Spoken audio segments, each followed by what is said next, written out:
Welcome to Warframe Damage Rundown, your quick and easy guide to the damage types in Warframe.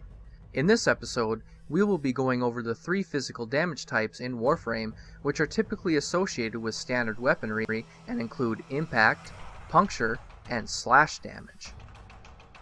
Impact damage is effective against energy shielding and can be considered an anti-Corpus damage type as a result. Employing physical force, this type of damage is particularly weak against the grineer, being reduced by their armor first before suffering a 25% reduction penalty to their health, making this a poor damage type against this faction, though it does get a good 25% damage bonus against already weak roller enemies as they are part of the machinery health type. And while this damage type has a great bonus of 50% to standard energy shielding and a mild 15% bonus against more advanced proto shielding, this damage type also suffers a 25% reduction to Corpus health once shields are down.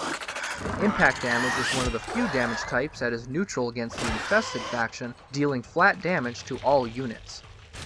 Impact status effect is Stagger, making most enemies stagger or flinch, while also slightly increasing the chance that nearly dead enemies will enable Parazon finisher moves, instantly killing them. Puncture damage is effective against armor and can be considered an anti-grineer damage type as a result. Employing a piercing force, this type of damage is more easily resisted by energy shielding, however, making this damage type particularly weak against the Corpus. Puncture damage gains a great bonus of 50% to ferrite armor and a mild 15% bonus to alloy armor, though enemy armor will still reduce the incoming damage if it is high enough.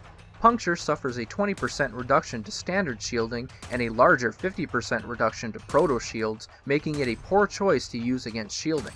However, it does deal a 25% damage increase to robotic health types, making it effective against Corpus robotics once shields are down. Puncture damage is largely neutral against the infested, with the exception of 25% bonus damage to Sanu, which is primarily reserved for the Hematite boss during Plague Star events on Cetus. Puncture damage status effect is Weaken, causing enemy attacks to deal 30% less damage over 6 seconds, with subsequent procs adding an additional 5% and stacking up to 75% reduced damage. Slash damage is effective against most flesh types, with its biggest drawback is its weakness to heavy armor. Employing razor-sharp forces, this damage is effective against nearly all exposed flesh, being effective against all factions but primarily focused on being the anti-infested damage type. Slash damage gains a 25% bonus to cloned grineer flesh, while being reduced by 15% towards ferrite armor and a large 50% reduction in damage towards alloy armor.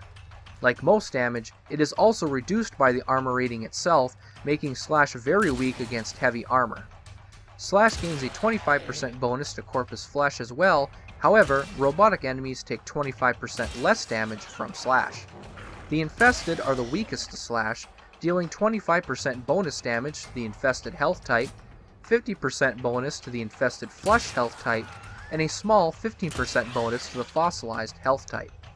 Slash damage status effect is Bleed, applying a damage over time effect that ignores armor that is equal to 35% of your weapon's modded base damage, excluding added elemental or physical damage increases, dealing damage over 6 seconds.